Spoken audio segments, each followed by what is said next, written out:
እግዚአብሔርን ሐሳብ እንመካከራለን፣ እንሰማለን፣ እንማራለን። መጽሐፍ ቅዱስ ቀኑ እየቀረበ ሲመጣ በአንዳንዶች ዘንድ ልማድ እንደሆነ መሰባሰባችሁን አትተዉ፣ ይልቁኑ ቀኑ ሲቀርብ ስታዩ ደግሞ አብልጣችሁ ይሄንን አድርጉ። ይሄ ብቻ አይደለም፣ ተመካከሩ ይላል መጽሐፍ። አብራችሁ ሁኑ ይላል። ስለዚህ ደግ አደረጋችሁ ስለመጣችሁ እግዚአብሔር አምላክ ይባርካችሁ። በዚህ ባለፈው ሳምንት እንደነገርኳችሁ እግዚአብሔር ለምንድን ነው ያው የተነሳ ነው ስለ ቤተሰብ ነው። ይህንን ክረምት የለየነው ለሱ ነው። በሱ ዙሪያ ነው የምንነጋገረው።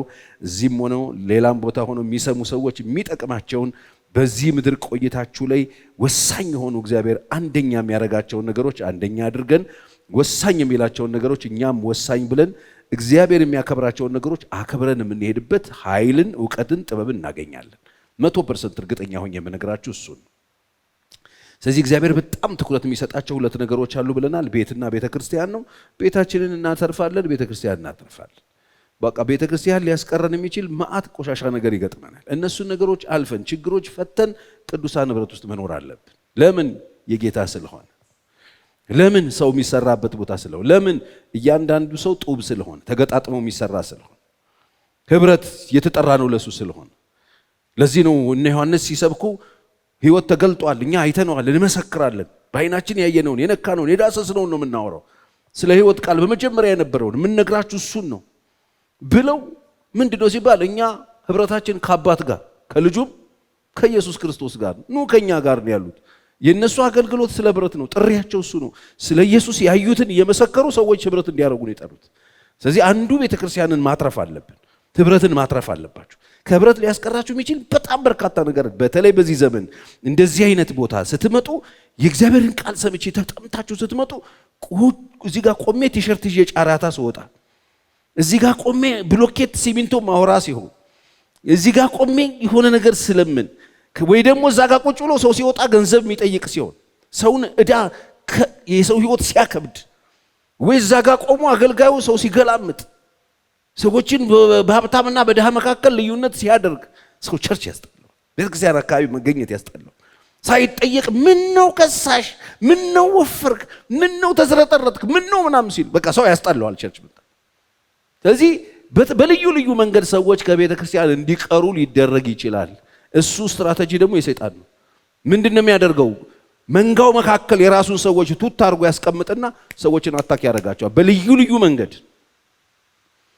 እዚህ ቤት ገጥሞኛልን፣ እንደዚህ ያለችኝ ሴት አለች፣ እንደዚህ ያደርጉኛል እዚህ አገልጋዮች ብላ ማለት በር ላይ የሚቆሙ አገልጋዮች ይህ እንደዚህ ያደርጉኝ ስለነበር ነው የቀረሁት ብላኛለች። አባዝ እግዚአብሔር ያሳያችሁ።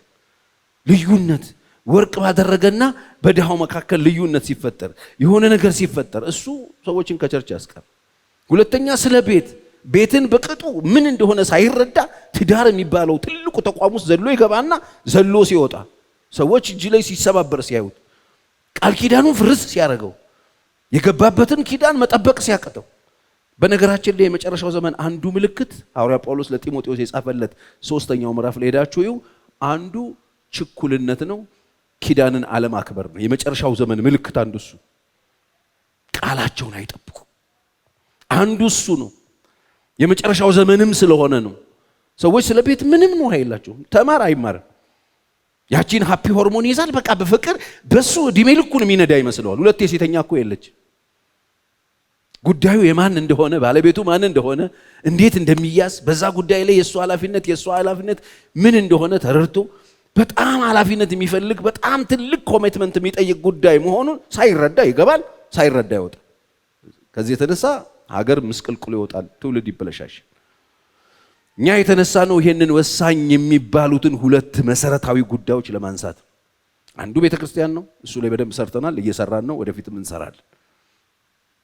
ሁለተኛው ግን ቤት።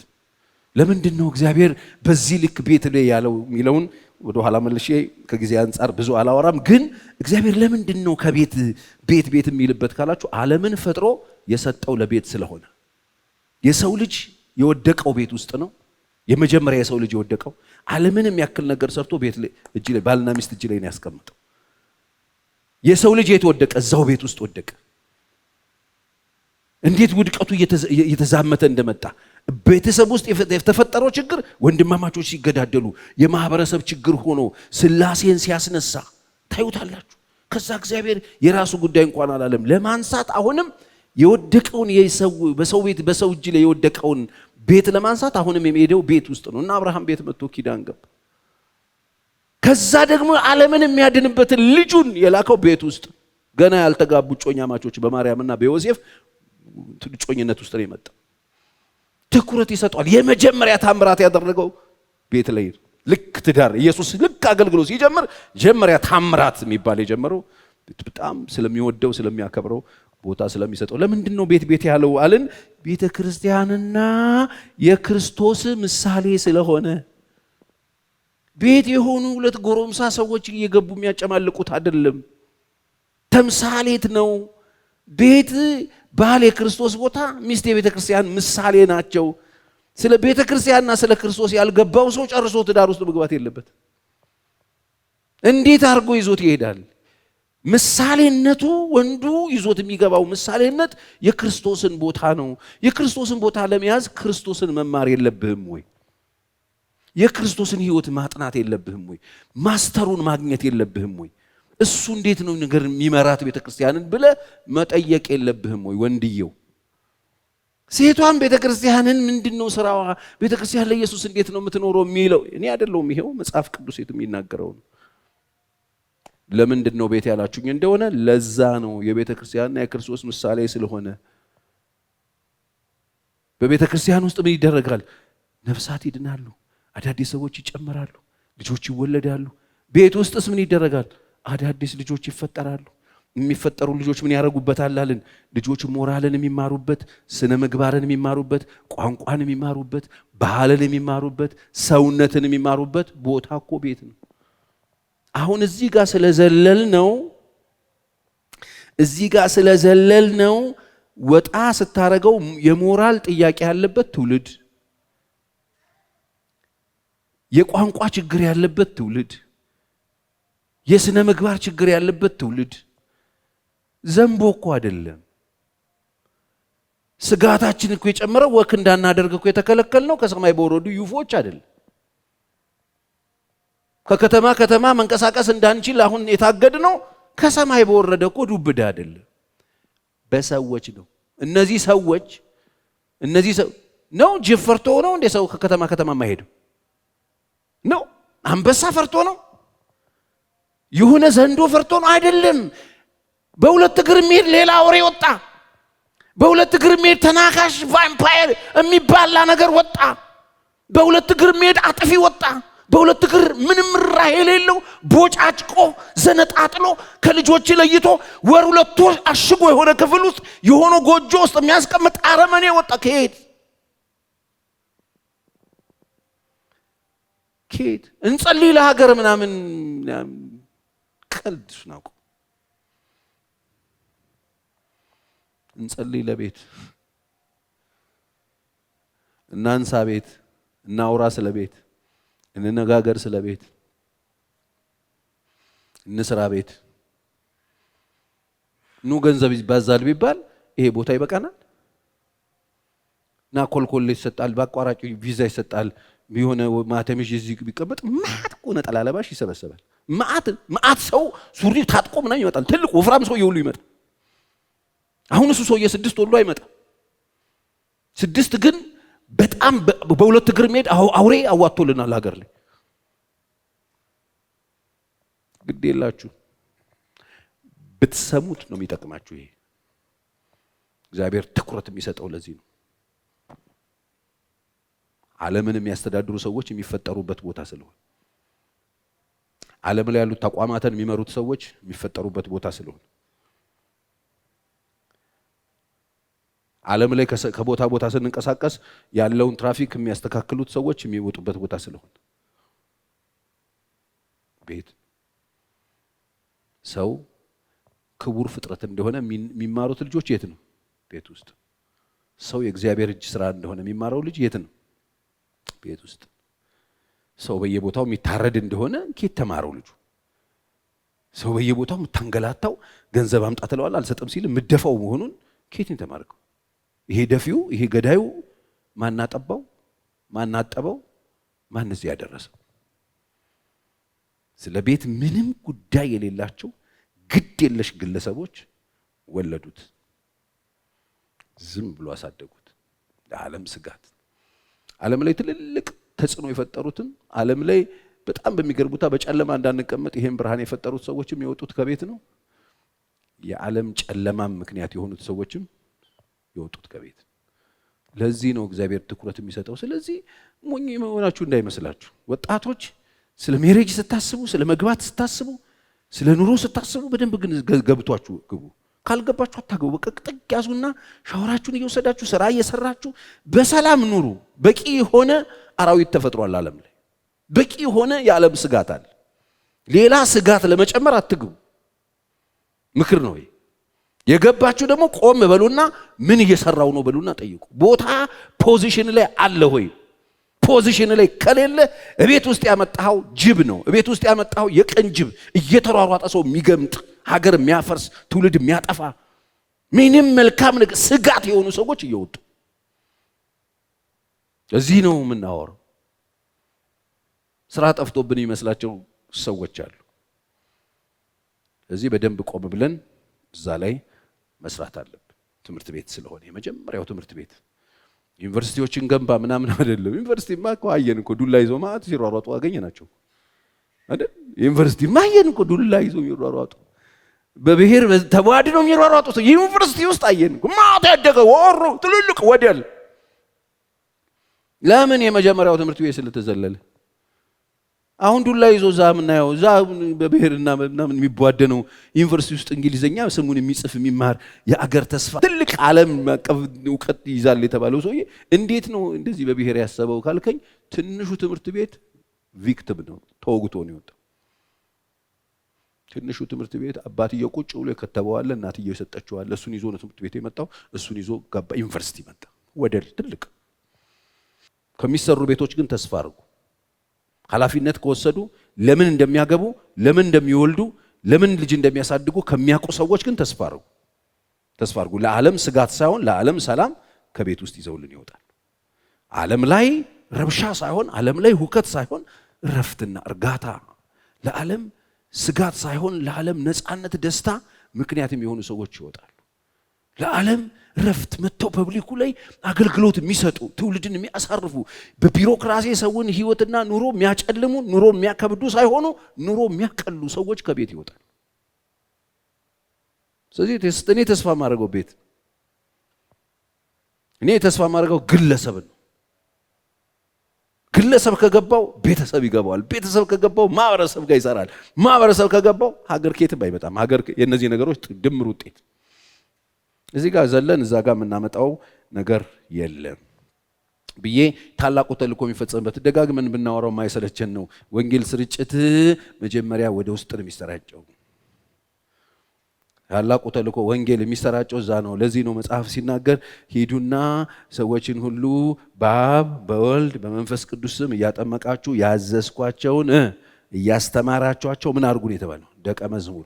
ስለዚህ በቅርብ ርቀት ሰፈርህ ቤትህ ሂድና የታዘዝከው ምንድነው ነው? የታዘዝነውን መጀመሪያ አውቀናል። ያዘዝኳችሁን እንግዲህ የተባለው አይደለ? አስተምሩ የተባለው የታዘዛችሁትን ምንድን የታዘዝነው ነው? ትእዛዙ ሁለት ነው። አንደኛ እግዚአብሔር አምላክን በፍጹም ልብ፣ በፍጹም ነፍስ፣ በፍጹም ኃይል ውደድ። ከዛ ባልንጀራህን ደግሞ እንደራስህ ውደድ። ትምህርቱ ይሄ። ስለዚህ ልጆችን ታስተምራለህ፣ ደቀ መዝሙር ታደርጋለህ።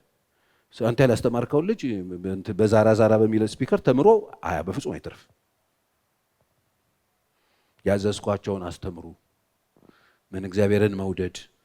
ስለዚህ አንዱ በጣም በቅርብ ርቀት ለወንጌል ለማሰራጨት ራሱ በጣም አሪፉ 6 ማት ካርቶን ትራክት ይዘን ከተማ ላይ እንትን እሱ አይደል ቤት ውስጥ የተበላሸው ልጅ ውጪ የሆነ ሰው የማያውቀው ሰው እየሰጥቶት ሊያተርፈው አይመስልም። እንደሱ ተሰብኳል። አዎ እሱ ሜትድ ሰርቶ ነበር። አዎ ብርቅ ስለነበር ኢየሱስ እንግዳ ስለነበር ምንድነው የሚያወሩት አዲስ ነገር ብሎ ሰው ስብስብ ብሎ ሰምቶታል። አሁን አዲስ ነገር ብሎ ነው የሚሰማ። ወይ እነዚህ ሰዎች ማናይበታ የአገር የት እንሂድ ነው የምትባል። አንተ ደግሞ ወንጌል ገና ያቃጥልሻል ምናምን ትላለህ። ቀልድ። እግዚአብሔር ማስተዋል ይስጥ። አራተኛውና የመጨረሻው ፖይንት የዛሬ ህዝብን፣ ሀገርን፣ ቤተክርስቲያንን ማህበረሰብን የሚመሩ ሰዎች የሚወጡበት ቦታ ስለሆነ አሁን ያልኳችሁም በሙሉ በህዝብ ውስጥ ገብቶ መቼ ነው የህዝብ ሰላም የሆነው? ህዝቡ መሪ አጥቷል፣ ሀገሩ መሪ አጥቷል፣ ተቋሙ መሪ የለውም፣ አንተኑ ቤተክርስቲያን ምን መሪ አላት፣ ምን አገልጋይ አላት? አሁን ምናምን የሚባለውን እንቆቅልሽ የሚፈታው ቤት ውስጥ ነው፣ ከቤት ነው። ስለዚህ ለዚህ ነው መጽሐፍ ቅዱስ የኤጲስቆጶስነትን ማንም ስለ አገልግሎት ሲናገር ምንድነው የሚለው? አንደኛ ጢሞቴዎስ ምዕራፍ 3 ቁጥር 4 ጀምሮ ስለ አገልጋይነት ሲናገር የሚጠይቀው አንደኛ ይሄን ነው። ልጆቹን በጭምትነት ሁሉ የገዛ የራሱን ቤት በመልካም የሚያስተዳድር። በቃ ከዚህ ነው የሚጀመረው።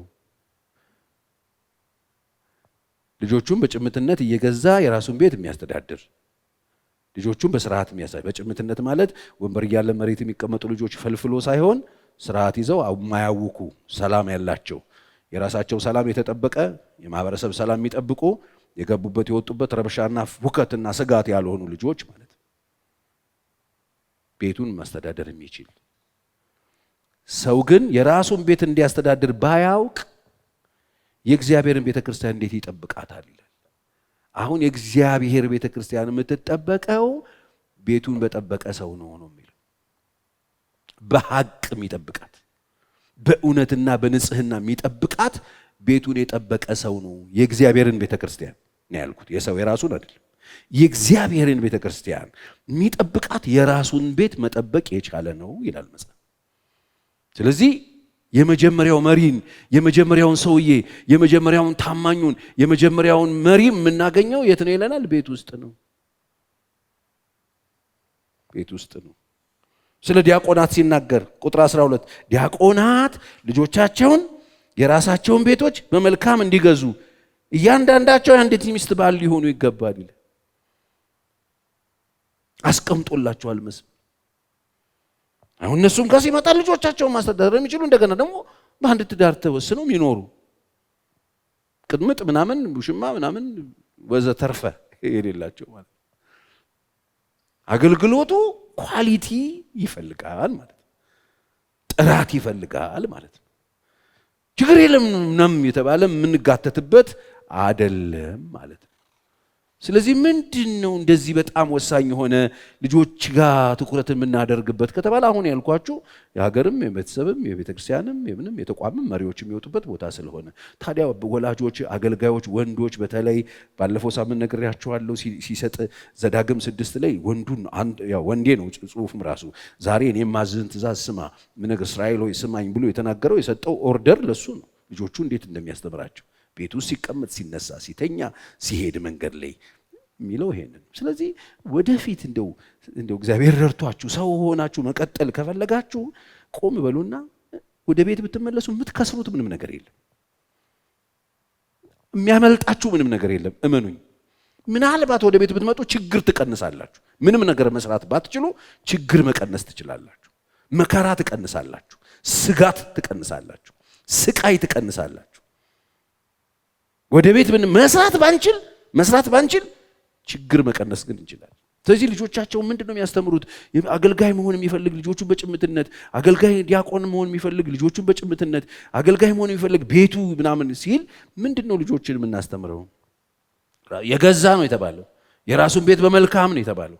ምንድነው የምናስተምረው? ትንሽ ነገር ወላጆች የሆነን ሰዎች ልጆቻችንን የምናስተምረውን ነገር የተወሰኑ ጥቅሶች ልስጣችሁና ጊዜውን እንጨርሳለን። የዛሬው ምሽት የመጀመሪያ ጥቅሴ ልጆቻችንን ለማስተማር ለመምራት ኃላፊነት ለወላጆች ነው የተሰጠው። ወላጆች ነን ኃላፊነት ያለብን ልጆቻችንን እናሳድገው። ዘዳግም 6 ቁጥር 6 እና 7 እኔም ዛሬ አንተን የማዘውን ይህን ቃል በልብህ ያዝ።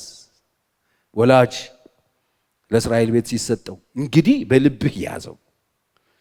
ምን ላድርገው? ለልጆችህም አስተምረው። በልብህ ያልያዝከውን ነገር ለልጆች ማስተማር አትችልም። ልባችን ውስጥ የገባ ነገር ነው ለልጆቻችን የምንፈልገው። በልብህ ያዝ፣ አስተምረው። በቤት ስትቀመጥ፣ በመንገድ ስትሄድ፣ ስትተኛ፣ ስትነሳም ተጫወተው። በጣም ከባድ እኮ አይደለም የምትጫወተው ነገር ነው። ልጆቼንም ላስተምሩት የምትጫወተው ጨዋታ አድርገው። መቼ ቤት ውስጥ ለልጆች የምታስተምረውን የምትጫወተው ስትቀመጥ ቁጭ ስትል። አሁን እኛ ይሄንን ነው እንግዲህ ወስደን በጌታ በኢየሱስ ክርስቶስ ስም ፕሮግራማችን እንጀምራለን። ልጆች እንጸልይ። ቅዱስ ቅዱስ ቅዱስ ቅዱስ ልጆቹ ያስተማርነው መስሎን እንንበረከካለን። ትምህርት ቤት አንበርክኮታል አስተማሪው። እኛም መንበርከክ መጥፎ ነው እያልኩ አይደለም፣ ተጠንቀቁና ስሙ። ቦሪንግ አታርጉት። ልጆቹ የሚጫወቱበት ቆንጆ የራሳቸው ፕሮግራምን የነሱን ፕሮግራም ቲቪ የሚያዩበት ሰዓት ለመታ አጥፉ። ዓለማዊ መንፈስ ጸሎት ነው ስትለው ልጁ ትንሽ ስለሆነ አሁን አቅም ስለሌለው የቤት ኪራይ ስለሚያከፍል ቢወጣ ውሻ ስለሚበላው ትንሽ ግርዝና ትንሽ እጅና አፍንጫ ጆሮ ምናምን ስላለው ቁጭ ብሏል። ብቻ ልደግ ነው እያለ ያለው። ለምን? ይሄ ቴሌቪዥን የሚያዘጋ ኢየሱስን አይወደውም። ተነሱ ልጆች ይላል። ሌሊት ጸሎት ነው፣ በእግዚአብሔር ፊት መትጋት ነው። ተነሱ ብለህ የኛ ፉላ እንቅልፍ ላይ ቀስቅሰ መሪ ልቶ ማለት ተባርኩ ስር ልጁ ወይኔ ኢየሱስ እንቅልፍ የሚነጥቅ እያለ ነው የሚያድገው። ከፍ ሲል በጸሎት ሙድ የሚይዝ ይሆናል። ዛሬ ቸርች ውስጥ በጸሎት ሙድ የሚይዙ ወጣቶች የተፈጠሩት ቸርች አይደለም፣ ቤት ውስጥ። ለጸሎትም ለአገልጋይም ክብር የሌላቸው ሰዎች ቸርችን የሞሉት ቤት ውስጥ። ፈተና ሲደርስ ነብይ ጠርተው እጅ እያስጫኑባቸው ልጆቹ አንተ ስትሬት ኤ ነው የምታመጣው ብሎ ኤፉን ሲደረድር አገልጋይ ዜሮ እየከተተ ይመጣል። ቤት ውስጥ ስንቶቻችሁ ናቸው ቤት ውስጥ የተበላሸባችሁ? ና ጸልይለት ለዚህ ልጅ፣ ይሄ ልጅ ትምህርት አይገባውም ድንጋይ ነገር ነው ብለህ ነብዩም ሳይራራ በሱ ላይ ተሰራ ዘንዶ ምናምን ይሏል። ዘንዶ ይላሉ። በቃ እየተቀየመ ቤት ውስጥ አፈራርሳችሁ ቸርች መጣችሁ። ከየት በምን እናስነሳችሁ? እናንተ ወጣቶች በንቀት ተሞልታችሁ፣ በትዕቢት ተሞልታችሁ፣ በኩራት ተሞልታችሁ የመጣችሁት ወላጆቻችሁ በየሰፈሩ በየቤቱ እየጎተቱ እያመጡ አናታችሁ ላይ ያስጫኑት ነገር ቸርችን እንድትጠሏት አድርጉ። ቤተክርስቲያን እንድትንቋት አድርጉ። አስተምር የተባለውን ሳይሆን ሰውየው አስተምር ያልተባለውን ነገር ኑስቲ ብሎ የሚጠራቸው ሰዎች አስተምር የተባልከው እግዚአብሔርን መውደድ ነው። ቁጭ ስትል ራስን የምታስተምረው እግዚአብሔርን ትወደዋለህ ወይ? በቃ እንደምትወደው ይወቁት። በቤት ስትቀመጥ ያልወደድከውን ስትቀመጥ ልታወራው አትችል፣ ልትኖረው አትችል። በቤት ስትቀመጥ፣ በመንገድ ስትሄድ፣ ስትንቀሳቀስ ለልጆች የሚለው ይሄንን ስትተኛም፣ ስትቀመጥ፣ ስትሄድ፣ ስትተኛ፣ ስትነሳ ልጆች ምንድነው አንተ ላይ የሚያዩት ነው። ስትቀመጥ ሚስትህን ከጠዋት እስከ ማታ ስትነዘንዝ እያዩ፣ በመንገድ ስትሄድ አንገትን እያወጣ ስትሳደብ እያዩ፣ ሞልጭ አድርገ መኪና የምትነዳው ሰውዬ ስትተኛ እየተራገምክ እቺ ሀገር ይሄ መንግስት እዚህ ቤት እናም እያልክ ስትተኛ፣ ስትነሳም እየሸቀብክ ተነስተ ነብይ አይደለም የነብይ ትምህርት ቤት ቢከፈት አታስተምርም። አንተ ትወደዋለህ ወይ? ኢየሱስ ጥያቄ ከድቶት ጥለውት አያተርፍም በቃ ብሎ የደበቁትን መረብ ይዘው እነ ጴጥሮስ ውሃ ዳር በሄዱ ጊዜ ከትንሣኤ በኋላ ፍለጋ መጣና ልጆቼ የሚበላ ነገር አላችሁ አላችሁ። አንዳቸው የለንም። አላወቁትም እሱ መሆኑ። ያ ሁሉ ሻሞላ ይዞ ሲፎክር የነበረ ሰውዬ ማለት ነው። እኔ ሁሉ ቢካድህ እኔ ካንተ ጋር ሲል የነበረው ሰውዬ ሸምጥጦ ስራ ጀምሮ ተገናኙ። በኋላ ማኔጅ ማድረግ የማይችሉት አሳ ሲመጣ በጣም ደነገጠ። ጴጥሮስ ዘለለ፣ ውሃ ውስጥ ገባ፣ ናውጣ አለው። የተንቀጠቀጡ የሚበሉትን ሰጣቸው። አፉ ጎርሶ ገና የተንቀጠቀጠ ያለ የሆነ ልጅ ስምዖን ሆይ ምን ትለኛለህ? ጥያቄው ይሄ ትወደኛለህ? ጥቦቶችን ጠብቅ። ድጋሚ አሁንም ሁለተኛ ይሆናል። ስምዖን አቤት ከወንድሞቼ የተሻለ ከሌሎች ትወደኛለህ? ጥያቄው ይሄ ጌታ ሆይ ታውቃለህ ግልገሎቼን ጥቦቶቼን። ከዛ ሶስተኛ ሲጠይቀው አልቻለም። ጌታ ሆይ አንተን የምትጠይቀው እኔ ምን ማቀር ትወደኛለህ ወይ ነው ጥያቄው። ይኸውልህ የማትወደውን ጌታ ልጆችህ እንዲወዱት መጸለይም አትችልም። አይመጣውም ነው የምልህ። ይሄንን ስትቀመጥ አበላሽተህ፣ ስትተኛ አበላሽተህ፣ ስትሄድ አበላሽተህ፣ ስትጫወት አበላሽተኸው ቤቷችሁ ቋሚ የሆነ ከሳምንት እስከ ሳምንት ባይብል ስተዲ እያልክ ከበሮ እየደለክ የአገልጋይ አይነት እየጠራህ ብታሰብክ ብታጸልይ አታድናቸው። በቃ ይሄንን ካላወቅከው አይገባህም ቤት ምን ማለት እንደሆነ። ኃላፊነቱ ይሄ። ታዲያ ይሄን ኃላፊነት ስንት አባት ወስዶታል? አንተ ሸቅል እንጂ እየሮጥክ ተሯሯጠ፣ መኪና ቀይር እንጂ፣ ቤት ቀይር እንጂ፣ ማርክ ልበስ እንጂ፣ ሩጥ እንጂ፣ ራት ብላ፣ ውጣ ግባ እንጂ፣ በትን እንጂ። ልጆች በገንዘብ የሚኖሩ ይመስል ቤት በልጆች በቤት የሚያድጉ በድንጋይ የሚያድጉ ይመስል የተሰጠው ኃላፊነት ይሄ። ስለዚህ ሩጫህን ቀንስ፣ ወደ ቤት ተመለስ። ለምን? እግዚአብሔር ትኩረት ስለሚሰጥ። ለምን? ሀገር የሚሰራው እዛው ስለ ይሄን አበላሽተ መንግስት መተቸት አይቻል። መንግስት ምን ያርግ? መንግስትም ሰውዬ እኮ አሁን ከታች ተባላሽ። ሁሉም ሰው በድሮ የሚባል ነገር አለ። ሁሉም ሰው ደጁን ቢያጸዳ የሚባል ነገር አለ። ሀገር ምን ታደርጋለች? አለቃ። ይሄንን ተግባራዊ ማድረግ አለብን። ይሄ ተረት አይደለም፣ እውነት ነው።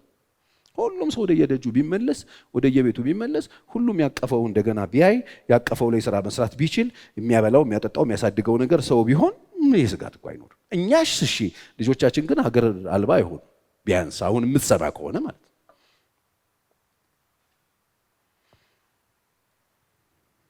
ተጫወቱ። ስለዚህ ምንድነው ወላጆች ለልጆቻቸው የሚያስተምሩት? ኑሮ ነው። ኑሮ በተግባር ኑሮ በወሬ አይደለም። አድማጮቻችን ሳይሆን አይደለም ተመልካቾቻችን።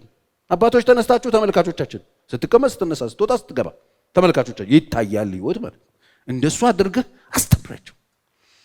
ይሄ ነው ትምህርቱ። ምሳሌ 2:10-11 ጥበብ ወደ ልብ ትገባለችና ቅድም አስዬ እንደነገረን ዕውቀትም ነፍስህን ደስ ታሰኛለችና ጥንቃቄ ይጠብቅሃል፣ ማስተዋል ደግሞ ይጋርድሃል። ጥንቃቄ ይጠብቅሃል፣ ማስተዋል ደግሞ ይጋርድሃል። ስለዚህ ወደ ልብህ የምትገባው ጥበብ ናት፣ ትገባለች። ዕውቀትም ነፍስህን ደስ ታሰኛለችና ምንድነው ዕውቀት? እግዚአብሔርን ውደደው። በቃ ሌላ ዕውቀት ባታቁ እግዚአብሔርን መውደድ ካወቃችሁ በቃ ያሸንፋችኋል። ለዚህ ነው እኮ ያንን የሕግ አዋቂ መጥቶ የዘላለም ሕይወት እንዳገኝ መንግስትን ለመውረስ ምን ላርግ ሲለው ምንድነው እጅ ላይ ያስከው መጽሐፍ እንዴት ነው የምታነበው አለው። እኔም ማነበው አለው። እግዚአብሔር አምላክን ውደደው፣ እንደ ነፍስ በፍጹም ነፍስ በፍጹም ኃይል በፍጹም ሐሳብ ውደደው፣ ባልንጀራ እንደ በቃ ጨርሰሃል እኮ አንተ ገቢነ ሂድና በቃ አድርገው ሲለው ማን ነው ግን ባልንጀራዬ ብሎ ጠየቀው። ማን ነው ባልንጀራዬ ሲል ነው ያንን ደጉን ሳምራዊ ያመጣለት። ከኢየሩሳሌም ወርዶ ኢያሪኮ የተደበደበውን ሰው እየሳለለት ሄደህ የምታረገው ነው አለ። አያችሁ፣ በትክክል እግዚአብሔርን የወደደ ሰው ወጥቶ ሰው አይበድልም። እንደዚህ ነው አለው። ሁሉም አገልግሎት ቅድሚያ ሲያደርግ፣ ሁሉም ካህኑም ሲሮጥ፣ ሌዊውም ሲሮጥ፣ ይሄ ሰውዬ መጀመሪያ ቅድሚያ የሰጠው ለሰውየው ነው። ወረደ ከአህያው አከመው፣ ዘይት ሰጠው፣ ገስታውስ ወሰደው። ሊከፍልለት ሊያስከፍለው አይደለም። ገስታውስ ወሰደው፣ ሊወስድበት አይደለም፣ ሊሰጠው ለሰውየው። የሚያስጨምር ነገር ካለ ከፍላለሁ ብሎ ሄደ። ለዚህ ሰው እንግዲያው ማን ነው ባልንጀራ? ለኢየሱስ ይሄ ነው ሲለው፣ አንተም ሂድና እንደዚህ አድርግ ነው ያለው። የምን ጥያቄ ያለው? የዘላለም ሕይወት ጥያቄ ላለው ሰውዬ፣ የሕጉን መጽሐፍ ለተሸከመው ሰውዬ።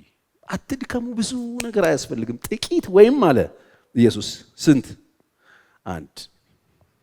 ማርታ አንቺ በብዙ ትጨነቂያለሽ፣ በብዙ ትታወቂ። የሚያስፈልገው ጥቂት ወይም አንድ ነገር ነው። እሱንም እህትሽ መርጠዋለች፣ ለዘላለም ከእርሷ ምን አይልም አይወሰድ። ወገኖች ይሄ ጥበብ ነው። ውሰዱት፣ እግዚአብሔርን ውደዱት። ሌላ ነገር ከእናንተ አይፈልግም። ምንድን ነው ከኔ የሚፈልገው? ትወደኛለህ? አዎ ስትለው ኃላፊነት ነው የሚሰጥ። ጥቦት ግልገል በግ ነው የሚሰጥ። ስራው እዚህ ጋር ጥቦት ነው ብላ አትናቀው፣ ግልገል ነው ብላ አትናቀው፣ በግ አትናቀው። ሁሉም እንደየቦታው ቦታውን ይዞ ኃላፊነት መውሰድ አለበት። ኤፌሶስ 6:4 እናንተ አባቶች ሆይ ልጆቻችሁን በጌታ በአባትህ አይደለም በሀያትህ አይደለም። ሀያቴ አባቴ ሲመታኝ አያቴ ሲመታኝ በርበሬ ነበር የሚያጥነኝ የሚል ሰውዬ አለ። በጌታ ምክር ጌታ ይመክራል። ድንቅ መካር ነው። በጌታ ምክርና ተግሳጽ በአንተ አይደለም፣ የጌታ ምክር አለ። በጌታ ምክርና ተግሳጽ አሳድጓቸው እንጂ አታስቆጧቸው። ስለዚህ ቤት ውስጥ ምንድነው መሰራው? ሀገር፣ ዜጋ፣ ቤተክርስቲያን፣ ተቋም፣ ትውልድ ምን ያደርግን? በጌታ ምክር በጌታ ተግሳጽ እንጂ አታስቆጧቸው፣ አታስመሯቸው። ቤት እናትና አባት ያስመረሩት ልጅ እንዴት አድርጎ ነው ለሀገር ሰላም የሚሆነው? ለትውልድ ሰላም የሚሆነው? ለጎረቤት ሰላም የሚሆነው? እንዴት አድርጎ ነው?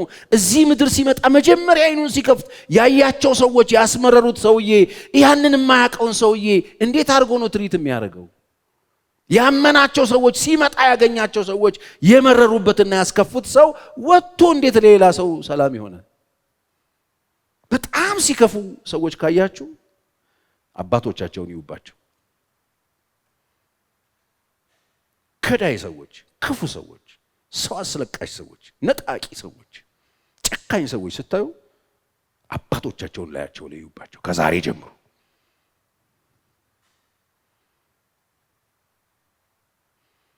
አሳድጓቸው፣ አታስመሯቸው። እነሱ ያስመረሯቸው ለማንም የማይራሩ ለማንም የማያዝኑ ሰዎች ይሆናሉ።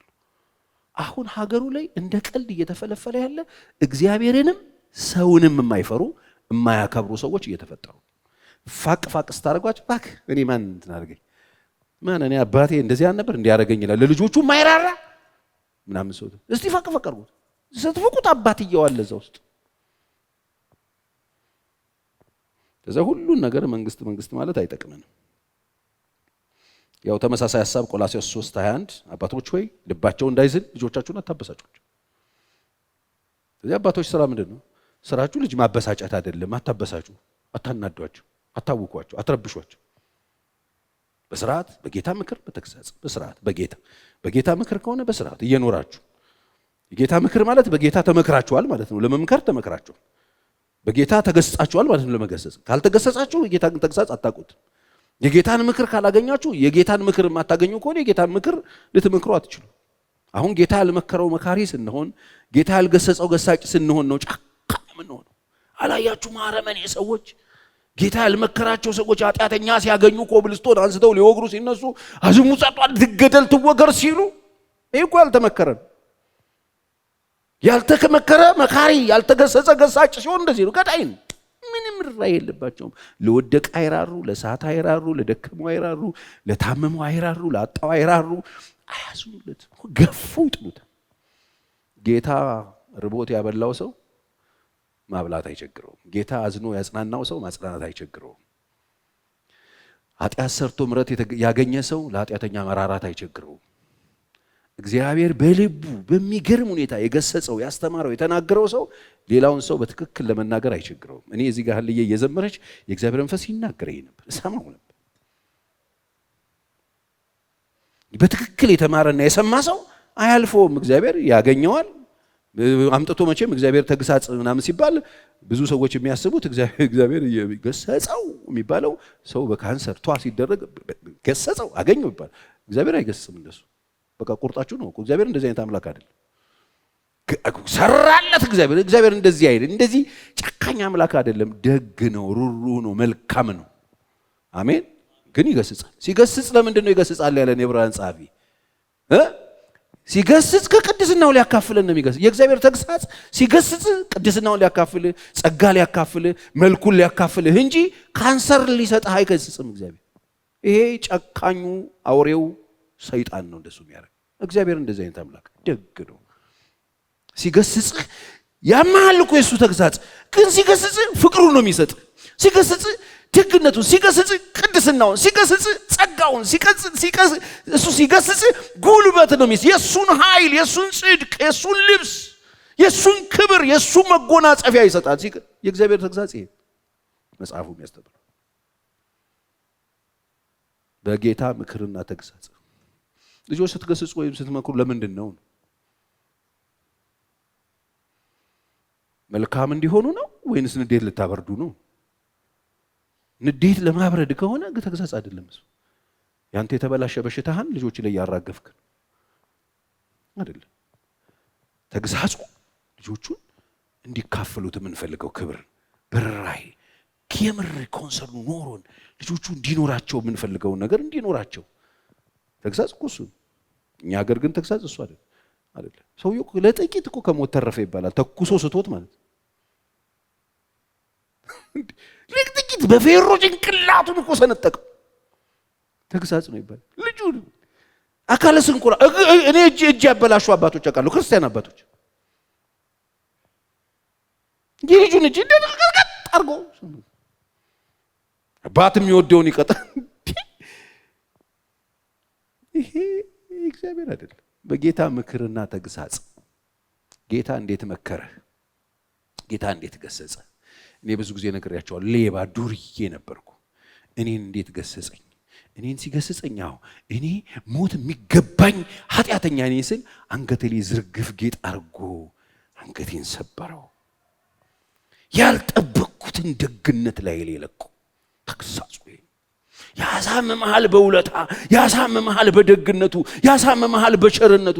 እምቢየው ብለህ ሌላ ነገር እምቢ ለሱ ነው የምኖረው እንድትል አድርጎ ልክ የጠፋው ልጅ ሲመጣ አባቱ እንዴት ነው የገሰጸው? እቅፍ አረገው። ልጁ እኔ አይገባኝም አባቴ፣ እኔ ሞት አይገባህም ልጄ፣ ይገባሃል። አሁንም ኧረ እኔ አይገባኝም አጥፍቼ ነው። አምጣ ቀለበቱ ይገባሃል፣ አምጡ ጫማው ይገባሃል፣ አምጡ ብሪድ። ይሄው ለእግዚአብሔር ተግሳጽ። ያ ልጅ ከዛ በኋላ ምን አይነት ህይወትና ኑሮ የሚኖር ነው ይመስላችሁ? የጌታን ምክርና ተግሳጽ ማያውቀው ታላቅ ወንድምየው እቤት አልገባም አለ። ለምን ሲባል ልጁ መሰቀል አለበት። እንዴት ይደገሳል እሱ? እንዴት ፍሪዳ ይታረድለታል ብሎ ማለት ይሁን። እንደዚህ ነው ያልተማረ ሰው። ይሄ የጌታን ምክር ተግሳጽ የማያውቅ ሰው፣ እግዚአብሔርን ፍቅር የማያውቅ ሰው ጨካ ኃጢአተኛ ሲመለስ አይወድ፣ ምሕረት ሲደረግለት አይወድ፣ ደግነት ሲደረግ አይወድ፣ ሰው ሲባረክ አይወድ። ያመዋል። ለእኔስ ነው የሚለው። የሰው ደስታ ደስታው አይሆን። ሰዎች ጎረቤት ተሰብስቦ አዝማሪ ተጠርቶ ቤት ውስጥ ድግስ ተደግሶ እልል እየተባለ እልል አይልም እሱ ሲባል ለእኔስ ይላል። ምቀኛ ይሆናል። አየው። የጌታ ምክርና ተግሳጽ ያገኘው ሰው ለባልንጀራው የሆነው ነገር ለራሱ እንደሆነ ቆጥሮ እልል ይላል። ጨጓራውን አይታመምም፣ ፓናዶል አይወጣም። የጌታ ምክሩ ደስ ከሚላቸው ጋር ደስ ይበላችሁ የሚል ምክር የደረሰው ሰው ደስ ከሚለው ደስ ብሎታል። አባትየው ደስ ብሎታል፣ ልጆቹ ደስ ብሎቻል፣ ጎረቤቶች። ለምን ደበረው? አይቀማ ተዘፍዝፏል። ግን ቤት ውስጥ አሁን ይሄ ሰውዬን ዝም ብለህ አስብ፣ ለልጆቹ ምን አይነት አባት እንደሚሆን። አሁን የአባቱን ትምህርት ካልተማረ፣ ትምህርቱን ካልቀሰመ፣ ተግሳጹ ምን እንደሆነ ካላወቀ ይሄ ልጅ ምን አይነት አባት እንደሚሆን አስብ። በዚህ ቀርቶ በዚህ እደጀ ተደርስና በጥይት ግንባረን የሚለው አባትየው ይሄ አይነት ሰውዬ ነው። እግዚአብሔር ማስተዋል ይስጥ። ባሎች እንደ ቤት መሪነታችሁ ቤተሰባችሁን በጌታ ምክር እና ተግሳጽ አሳድጉ። ለምን? እግዚአብሔር ትኩረት የሚሰጥበት ቦታ ስለሆነ። ቤቱን ጣል አርጋችሁት እኔ ምን አጎደልኩ ይሄው ቀለብ ሰፈር ያለ እንደ የሚል ሰውዬ አለ። እሱ ቤት አይሰራ፣ ሆድ ነው የሚሰራው። ሆድ ነው። ለዚህ ነው በጣም ብዙ ሆድ ተሰርቷል እዚህ ሀገር፣ ጭንቅላት አልተሰራም። ለዚህ ነው በጣም ከርስ የበዛው። ግዴለሽ ቀለብ የሚሸምት ቤቱን ቀጥ አርጎ የያዘ የሚመስለው ብዙ አባት ያለበት ሀገር ላይ ነው ያለው። ከሳው ቂቤ ከሳው በከደባር እንደ ለፈርቆት በ200 ሺህ ብር አይደል የሚሰጠው፣ 500 አይደል እንደሚሰጠው፣ 100 ሺህ አይደል የሚሰጠው የሚል ማአት ሰው አለ። ልጆቹ ሲባል ልጅ የምን በቃ ምን እኔ ማን አረገልኝ? ምን ከበሉ ከጠጣ ልጅ ከተማረ ደግሞ ጥሩ መኝታ ካገኘ ምን ያስፈልገዋል የሚል አለ። እግዚአብሔር ምስክር ያለ ማአት ነው ያለው። እግዚአብሔር ያሳያችሁ። እኛስ እሺያውም ይሄው ብዙ ኪሎ ሜትር ማንሄድ ሆነን ሰፈር ለሰፈር እንደዚህ ምን ሆነናል። ነገ ይሄ ነገር ሳይሰራ ከቀረ ሰፈር አይደለም ከሳሎን መኝታ ቤት ማትመጣበት ሁኔታ ሊፈጠር ይችላል። በጣም ስጋት ሰቀቀን ከሰማይ የወረደብን ሳይሆን ከሰማይ የወረደብን ይሄንን ዘግተን ይሄንን ስለከፈትን እዚህ ላይ ብቻ ምን ሰራ ሰዎች ሆድ መስሎን ሀገር፣ ሆድ መስሎን ቤት፣ ሆድ መስሎን መንግስት ሆድ ነው በቃ ከበላችሁ ምን ትፈልጋላችሁ ይሉናል እነሱ። እግዚአብሔር ይርዳ። እግዚአብሔር ማስተዋል ይስጠን። ለዛሬ እዚህ ጋር ይበቃኛል። እግዚአብሔር የተመሰገነ ይሁን። ተጠቀማችኋል? እስቲ የተጠቀመ በእግዚአብሔር ፊት ተነሱ ቁሙና እኔ አንድ ጸሎት ልጸልይ። እግዚአብሔር መጽሐፍ ቅዱስ እንደዚህ ይላል፣ እግዚአብሔር በሚሰራበት ቀን የሱ ገንዘቦች እንድትሆኑ ልጸልይ። ከተስማማችሁ አሜን በሉ። በጌታ በኢየሱስ ክርስቶስ ስም አምላኬ እንደ ባለጠግነቱ መጠን በክብር በክርስቶስ ኢየሱስ የሚያስፈልጋችሁን ይሙላባችሁ። ይሄ ዘመን እንደ እሳት እንደ ምድጃ እሳት የሚነድ ዘመን ላይ እግዚአብሔር አምላክ በሚሰራበት ጊዜ በእግዚአብሔር በሚገዛውና በማይገዛው መካከል እግዚአብሔር ይለያችሁ። በኢየሱስ ስም የተለያችሁ ያድርጋችሁ። እግዚአብሔር በሚሰራበት ጊዜ እግዚአብሔር የሚዘረዝራችሁ፣ የሚጠቀምባችሁ፣ ትውልድ የሚገዛባችሁ፣ ቤቶችን የሚያተርፍባችሁ፣ ሀገር የሚገነባባችሁ ገንዘቦቹ ያድርጋችሁ። በጌታ በኢየሱስ ክርስቶስ ስም ትውልድን የምትዋጁ፣ ትውልድን የምትገዙ፣ ቤታችሁን የምትገዙ፣ አካባቢያችሁን የምትገዙ፣ ትውልድን የምትገዙ የሰራዊት ጌታ እግዚአብሔር ያርጋችሁ። በጌታ በኢየሱስ ክርስቶስ ስም የእግዚአብሔር የልብ ትርታ በኢየሱስ ስም ለእናንተ ይደመጥላችሁ፣ ጆሮአችሁ ይከፈትላችሁ፣ አይናችሁ ይብራላችሁ። አምላኬ እግዚአብሔር ሆይ ዛሬ ምሽት በዚህ ተሰብስበው ይህንን ጸጋ የተካፈሉ ይህንን እውነት የሰሙ በልዩ ልዩ ስፍራ ደግሞ ሆነው ይህንን መንፈስ የሚካፈሉ ጸጋ በኢየሱስም በያሉበት ያገኛቸው። ስምህን በልጆች አክብር።